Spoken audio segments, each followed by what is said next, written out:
ఏమైంది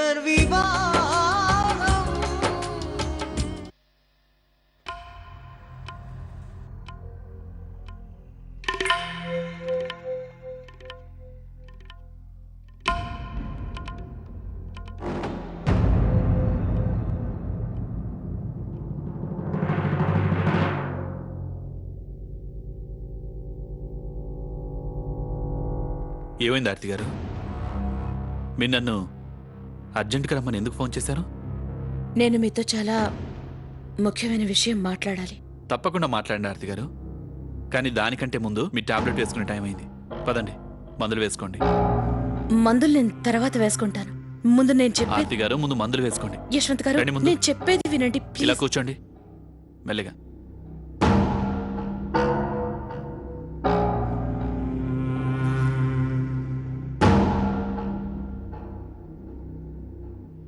ఇదిగో,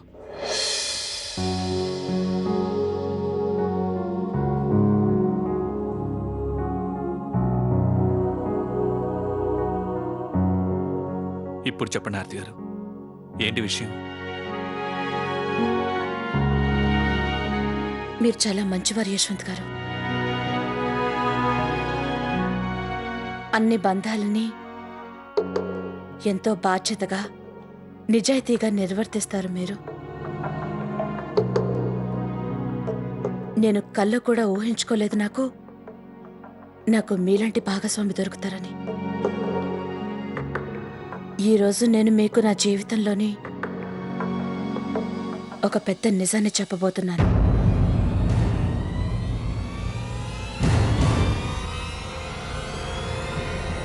బాబు యశ్వంత్, యశ్వంత్, చాలా ఘోరం జరిగిపోయింది. మన ఇంటికి పోలీసులు వచ్చారు. పోలీసులా? విధిని అరెస్ట్ చేయడానికి. వదినని అరెస్ట్ చేయటానికా? అతే పదండి.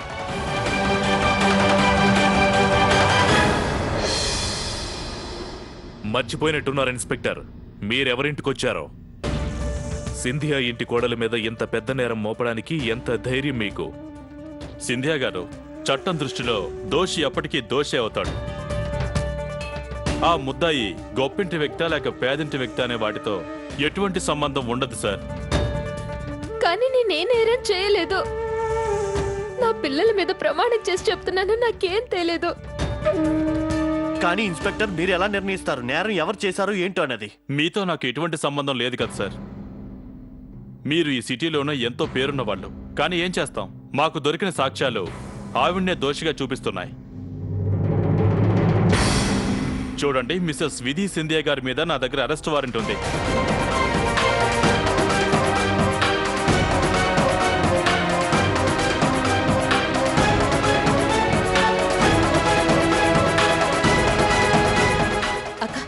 అక్క నువ్వేం టెన్షన్ పడకు, ఏమీ జరగదు.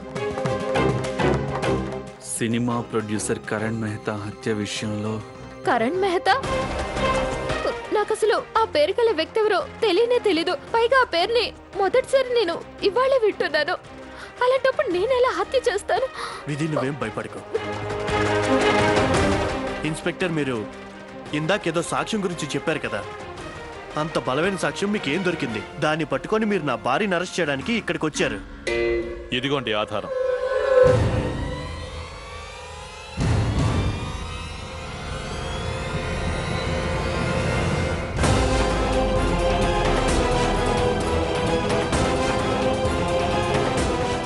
దీన్నైతే మీరు గుర్తుపడతారుగా. ఈ నగని మీరు పేరున్న జ్యువెలరీ షాప్లో కొన్నాళ్ళ క్రితం కొన్నారు. ఇప్పుడు చెప్పండి, ఈ నెక్లెస్ మీది కాదంటారా? కరెక్ట్గా చెప్పారు ఇన్స్పెక్టర్. ఈ నెక్లెస్ అచ్చు నా భార్య విధి దగ్గర ఉన్న నెక్లెస్ లానే ఉంది. కానీ ఇప్పుడు మీ చేతిలో ఉన్న ఈ నెక్లెస్ విధిది కాదు. ఒకవేళ అదే గనక అయి ఉంటే ఈ రోజు అది విధి మెడలో ఉండేదే కాదు. కావాలంటే చూడండి.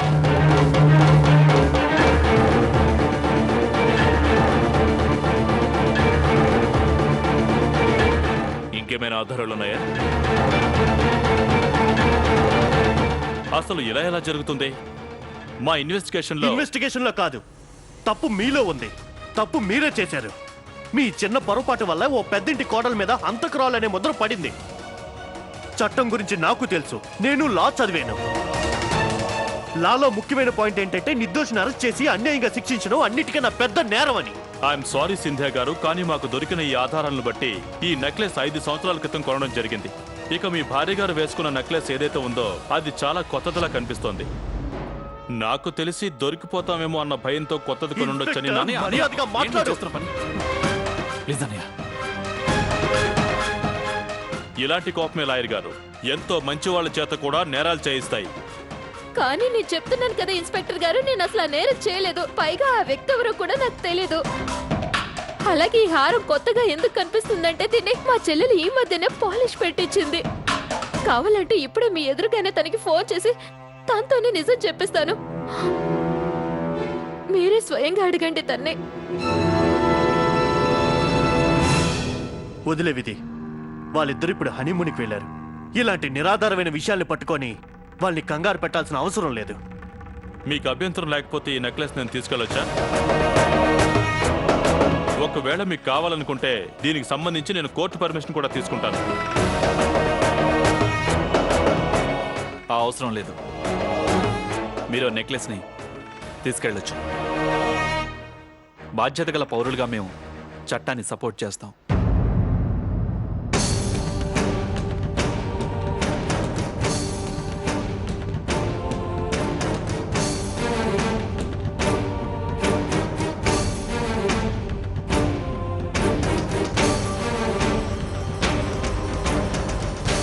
Thank you. పదండి.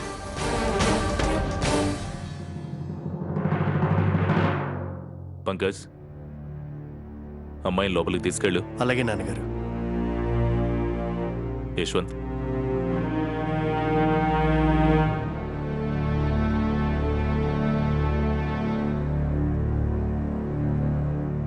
మంచిది మాయగారు, ఇక మేము బయలుదేరుతాం.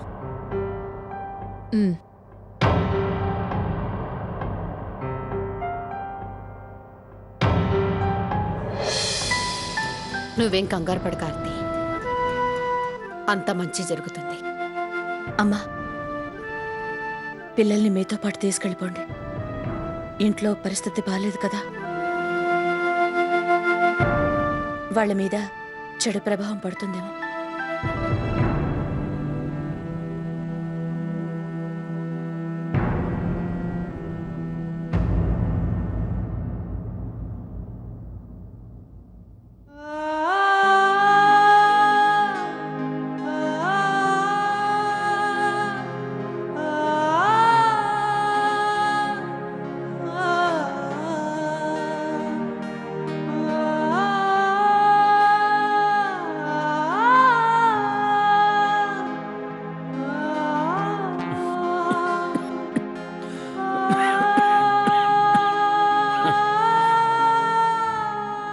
ఎంతైనా నా బిడ్డే కదా, నా రక్తం.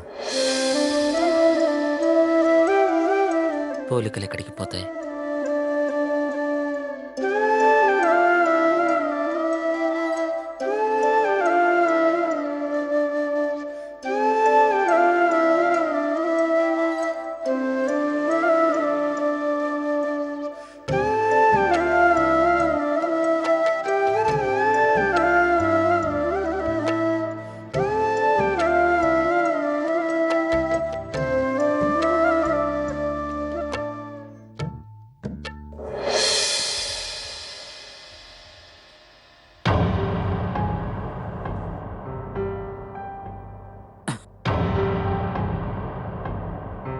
అది అమ్మా,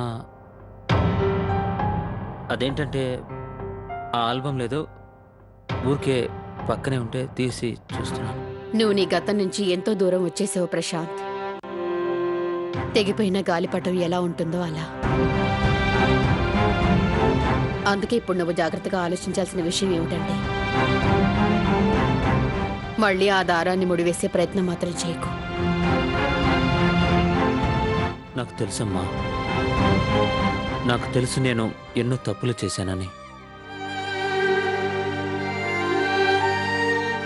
బహుశా అవన్నీ నేను చేసుండకపోయింటే బహుశా నా అనే భావన ఈ ఇష్టం అవన్నీ అప్పుడే నాలో ఉండుంటే ఈరోజు నేను ఇలా ఒంటరిగా మిగిలిపోయేవాడిని కాదమ్మా. గడిచిపోయిన కాలం ఎప్పటికీ తిరిగి రాదు ప్రశాంత్. అందుకే దాని గురించి బాధపడి పశ్చాత్తాపట్టం వల్ల ఏం ఉపయోగం లేదు. నీ గతం ఇప్పుడు వేరొకరి వర్తమానం భవిష్యత్తులాగా మారిపోయింది. అనుషు గురించి నువ్వేం కంగారు పడుకు ప్రశాంత్. వాడు చాలా మంచివాళ్ల నీడలో పెరుగుతున్నాడు. యశ్వంత్ బాబు చాలా మంచి వ్యక్తి. ఆయన ఒక మంచి భర్త, బాధ్యత గల తండ్రి. 2 బాధ్యతల్ని ఎంతో బాగా నిర్వర్తిస్తున్నాడు. సర్లే, ఈ ఆల్బమ్ ఎక్కడ ఉండాలో అక్కడ నేను పెట్టేసి వస్తాను.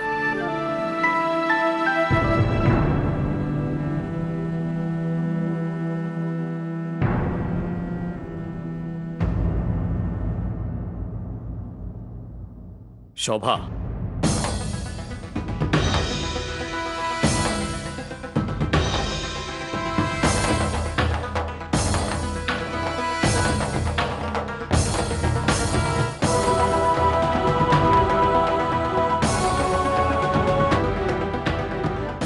నేను ఒప్పుకుంటాను శోభ, యశ్వంత్ చాలా మంచి వ్యక్తి అని.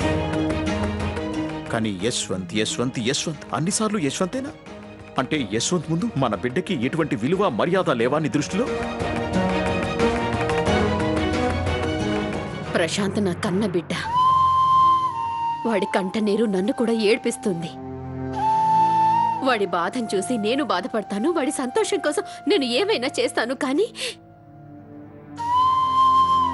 బంధాలు తెగిపోయేలా మాత్రం చెయ్యను.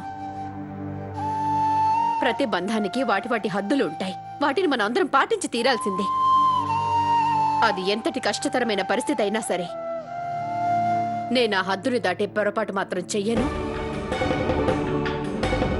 అలాగే ఎవరిని చేయనివ్వను. నేను చెప్పింది మీకు అర్థమైందని అనుకుంటున్నాను.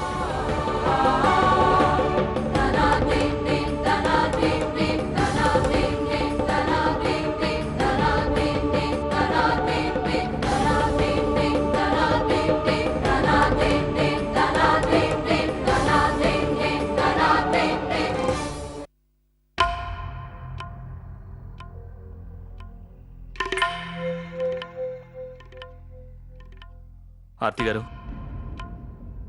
మీరు అస్సలు స్ట్రెస్ అవ్వకండి. ఖచ్చితంగా ఎక్కడో పొరపాటు జరిగి ఉంటుంది. ఏదో 2 నిమిషాలు అందరం టెన్షన్ పడ్డాం. ఇప్పుడు చూడండి, అంతా సాల్వ్ అయింది. యశ్వంత్ గారు, నాకేమనిపిస్తోందంటే మనందరి తృప్తి కోసం, అలాగే ఈ ఇంటి సుఖశాంతుల కోసం ఒకసారి మనం ప్రణతితో మాట్లాడితే బాగుంటుందేమో.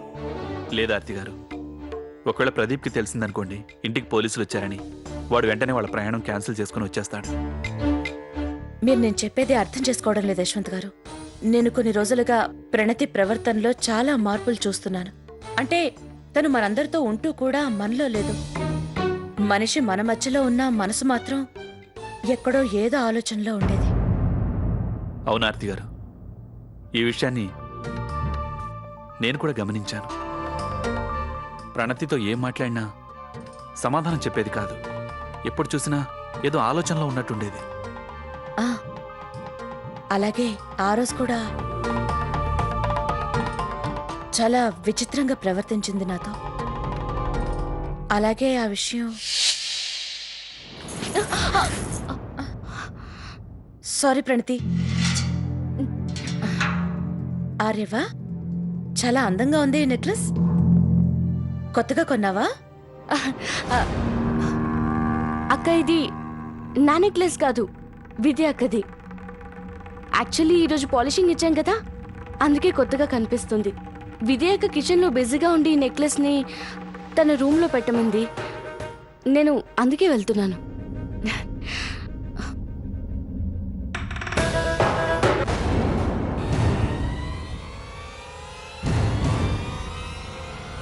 ఈ రిసిప్ట్ ఏదో జ్యువెలరీ కొన్న బిల్లా ఉందే.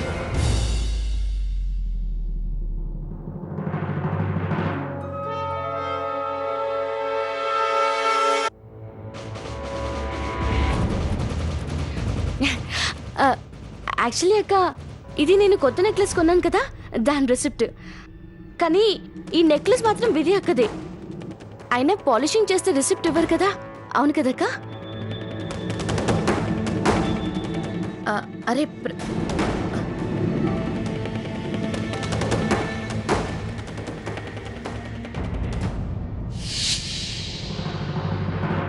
అంటే దీని అర్థం ప్రణతే కొత్త నెక్లెస్ కొందనమాట. అదే నెక్లెస్ ఈరోజు వదిన వేసుకుంది. కానీ పాత నెక్లెస్ పోలీసులకి కరణ్ బాడీ దగ్గర దొరికిందట. కానీ ప్రణతికి అసలు ఆ కరణ్కి అతని డెడ్ బాడీకి ఏ సంబంధం? ఒక్క నిమిషం. ఒకవేళ మీ అనుమానం లేదు యశ్వంత్ గారు, నేను చెప్పడంలో ఉద్దేశం అది కాదు. ప్రణతికి నిర్లక్ష్యం ఎక్కువే గాని తను ఇలాంటి పనేం చేయదు. అయితే ఒకవేళ ఈ నెక్లెస్ పొరపాటున ఎక్కడైనా మిస్ అయిందేమో, అలాగే విధి అక్క ఏముంటుందోనన్న భయంతో తను కొత్త నెక్లెస్ కొని అక్కకిచ్చిందేమో. అవునా ఆర్తి గారు? బహుశా అలాగే జరుగుండొచ్చు. ఇప్పుడు నేను భయపడుతోంది కూడా దానికేనండి. ప్రణతి చేసిన ఈ పొరపాటు వల్ల విధి అక్క ఎక్కడ చిక్కుల్లో పడుతుందోనని. ఇన్స్పెక్టర్ రాథోడ్కి ఎలాగో అనుమానం వచ్చింది అది కొత్త నెక్లెసే అని. ఒకవేళ అదే గనక నిజమని తేలితే అప్పుడు అతని చేతికి ఇంకా బలమైన సాక్ష్యం దొరికితే అప్పుడు ప్రణతి నుంచి అసలు నిజమేంటో రాబట్టే ప్రయత్నం చేస్తారు. ఒకవేళ అలా గనక జరిగితే మోసం చేసినందుకు, అబద్ధం చెప్పినందుకు కూడా కేసెస్ పెడతారు తన మీద. యూర్ రైట్ ఆర్తి గారు. ఒకవేళ ప్రణతి నెక్లెస్ పోగొట్టినా ఆ విషయం ఉదయంతో చెప్పుండొచ్చు కదా. కనీసం పోలీస్ వాళ్ళకి మనం ఆ నిజాన్ని చెప్పుండేవాళ్ళం. యశ్వంత్ గారు, నాకెందుకో ప్రణతితో మాట్లాడితేనే మంచిదనిపిస్తోంది. మనకి తెలియాలిగా అసలు నిజం ఏంటో.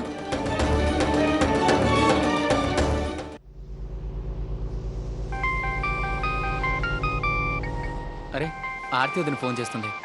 నేను మాట్లాడతాను. చెప్పక్క. ప్రణతి, సారీ నిన్ను ఇలాంటి టైంలో నేను డిస్టర్బ్ చేశాను. యాక్చువల్గా ఒక ముఖ్యమైన విషయం మాట్లాడాలి నీతో. కానీ చూడు, నేను అడిగిన దానికి అస్సలు భయపడకుండా సమాధానం చెప్పు.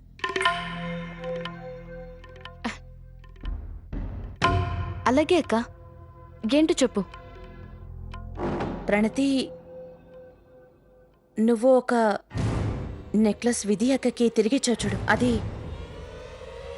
అది విధి అక్కదే కదా? అంటే అది కొత్తగా కొన్నదేం కాదుగా?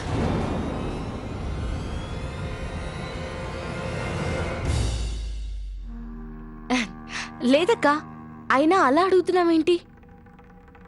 ఐ మీన్, అయినా ఈ చిన్న విషయానికి నువ్వు ఇంత రాత్రి కాల్ చేస్తున్నావేంటి? చిన్న విషయం కాదు ప్రణతి ఇది. నీకు తెలుసా, ఇంటికి వాళ్ళ పోలీసులు వచ్చారు.